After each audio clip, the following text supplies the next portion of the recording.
Assalamualaikum warahmatullahi wabarakatuh.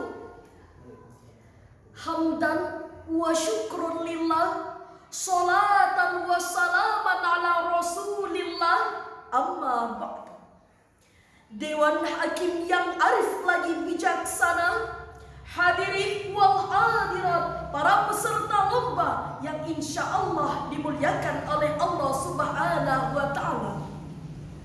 Puji syukur kita haturkan kehadirat Allah Subhanahu wa Ta'ala, Sang Maha Pencipta. Tiada sekutu yang mampu menandinginya.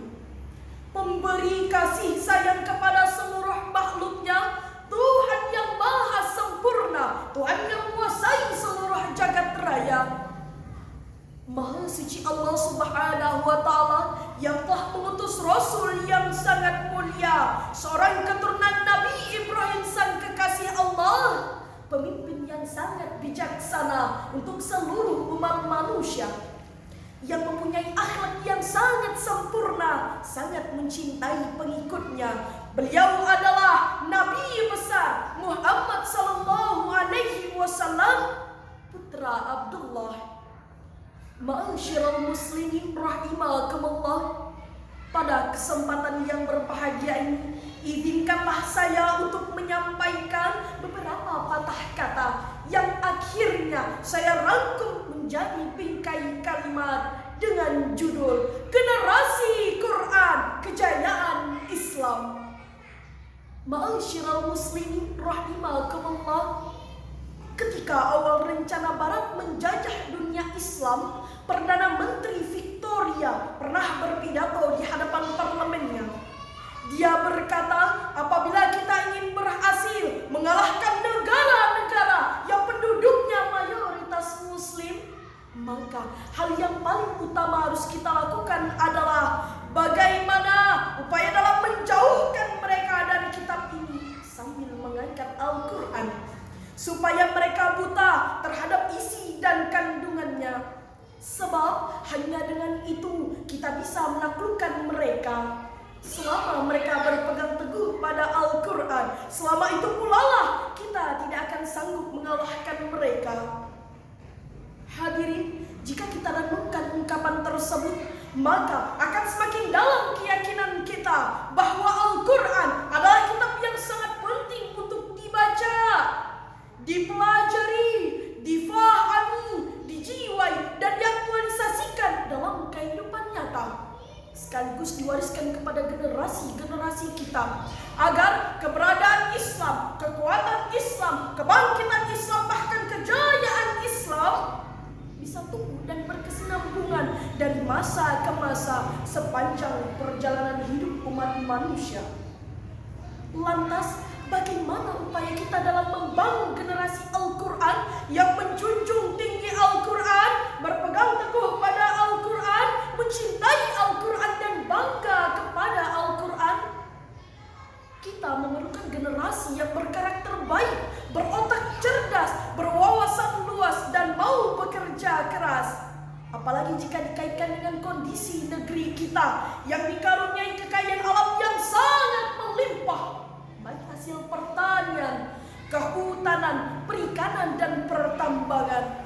Maka pribadi yang berilmu dan memiliki kemampuan kerja yang tinggi akan sanggup mengolah, membangun, dan memberdayakan kekayaan-kekayaan itu. Kita bisa belajar dari negara Jepang, Singapura, Korea Selatan, dan negara-negara maju lainnya. Mereka bisa maju karena menguasai ilmu pengetahuan dan teknologi serta memiliki kemampuan kerja yang tinggi. Bagaimana bangsa kita? Bangsa kita pun, hadirin, apabila bisa bangun, bisa bangkit, mau menggapai hari esok yang lebih cerah, maka akan sanggup bersaing dan berjajar dengan bangsa maju di dunia. Bahkan ingin menjadi negara superpower pun bisa, dengan syarat memiliki iman yang kuat, menguasai ilmu pengetahuan dan teknologi yang baik, serta memiliki etos kerja yang tinggi. Rasulullah sallallahu alaihi wasallam bersabda, "Man arada dunya fa alaihi bil ilmi wa man arada al akhirah fa alaihi bil ilmi ilma fa'alaihi bil ilmi. Barang siapa yang menginginkan kebahagiaan di dunia harus dicapai dengan ilmu. Barang siapa yang menginginkan kebahagiaan di akhirat harus diraih dengan ilmu. Dan barang siapa yang menginginkan keduanya harus dipetik dengan ilmu. Sebab hadirin, jika yang lahir di negeri kita ini generasi-generasi yang bodoh dan pemalas, maka bagaimana bisa mampu untuk memanfaatkan dan nikmati hasil alam negeri ini? Dan mampukah untuk bersaing dan berjajar dengan bangsa maju di dunia? Jawabannya tentu tidak, sekali lagi tidak. Oleh karena itu, Allah Subhanahu wa Ta'ala menegaskan di dalam Al-Quran surah An-Nisa ayat 9. A'udzubillahi minasyaitonir rajim. Bismillahirrahmanirrahim. Wal yakhshal ladzina law taraku min khalfihim dzurriyyatan di'afan khafu 'alaihim falyattaqullah wal yaqulu qawlan sadida. Dan hendaklah kalian merasa takut jika meninggalkan generasi belakangmu dalam keadaan lemah, dan bertakwalah kepada Allah dan berkatalah yang benar. Itulah firman Allah yang menegaskan kepada kita agar memiliki rasa kekhawatiran. Apabila sepeninggalan kita muncul generasi-generasi yang lemah, baik lemah ilmunya, lemah kerjanya, lebih-lebih lemah dalam iman. Sebab dalam membangun generasi Qur'ani, kekuatan ilmu dan kekuatan fisik harus landasi kehandalan iman. Albert Einstein berkata, "Science without religion is blind, and religion without science is blind." Ilmu tanpa agama akan menjadi buta, dan agama tanpa ilmu akan menjadi lumpuh. Betul, ibu-ibu? Lebih mengkhawatirkannya lagi, ibu, apabila kita merenungkan ungkapan Murtada Mutahhari rahmatullah alaihi, bahwasanya ilmu pengetahuan yang berada pada tangan orang yang tidak beriman laksana sebelah pisau di tangan orang gila. Mereka menebaskan kemanapun mereka mau. Oleh karena itu, orang yang berilmu tapi tidak beriman bisa membunuh, merampok, menipu, membabat hutan seenaknya, bisa korupsi, kolusi, dan nepotisme. Sebaliknya, iptek yang digenggam orang yang beriman, jabatan yang dipikul insan pengamal Al-Quran, maka kita yakin akan membawa kemaslahatan bagi umat, bukan kemuhdaratan, akan membawa kesejahteraan, bukan kesengsaraan, dan akan membawa kemajuan, bukan kesengsaraan. Sikap inilah hadirin yang harus ada pada jiwa generasi-generasi Qur'ani yang dapat menciptakan hasil karya yang positif, hasil kerja yang soleh, yang berpijak pada kekuatan ilmu dan iman. Rasulullah Sallallahu Alaihi Wasallam bersabda, "Al-mu'minu qawiyyu khairun wa ahabbu ila Allah minal mu'min dhaif." Seorang mukmin yang kuat akan lebih baik dan lebih dicintai oleh Allah daripada seorang mukmin yang lemah. Jadi siapapun kita dan apapun pekerjaan kita, pertama yang perlu dibangun adalah sifat amanah, terpercaya, jujur. Jika kita menjadi seorang pedagang, hendaknya menjauhi dari mengada-ngada dalam menimbang. Jika kita menjadi seorang wartawan, hendaknya menjauhi dari mengada-ngada dalam berita.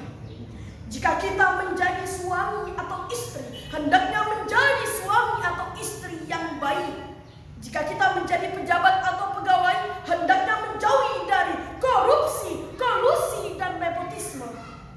Sehingga apabila mata kita memandang, telinga kita mendengar, mulut berbicara, tangan bergerak, kaki melangkah, dan jika ingin menjadi insan yang baik, maka seluruhnya harus searah dengan tuntunan Al-Quranul Karim serta sunnah Rasulullah Sallallahu Alaihi Wasallam.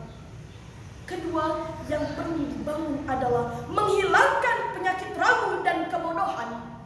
Al-Quran telah memberikan motivasi atau dorongan kepada kita untuk banyak membaca, berfikir, bertafakkur, dan meneliti ayat-ayat Allah Subhanahu wa Ta'ala. Kata guru-guru kita, anak-anak didorong masuk pondok pesantren atau madrasah-madrasah yang mengajarkan tidak hanya pelajaran umum saja, tapi juga penting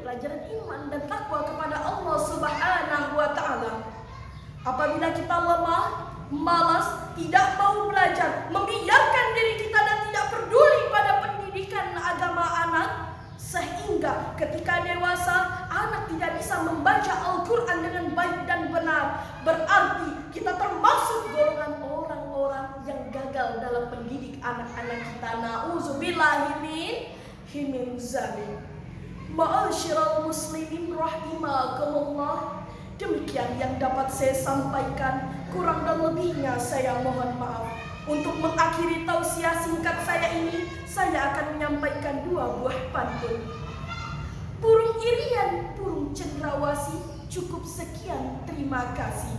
Mobil Pak Taufik melaju sangat bergaya karena dibenahi satu persatu. Wabillahi taufiq wal hidayah. Summa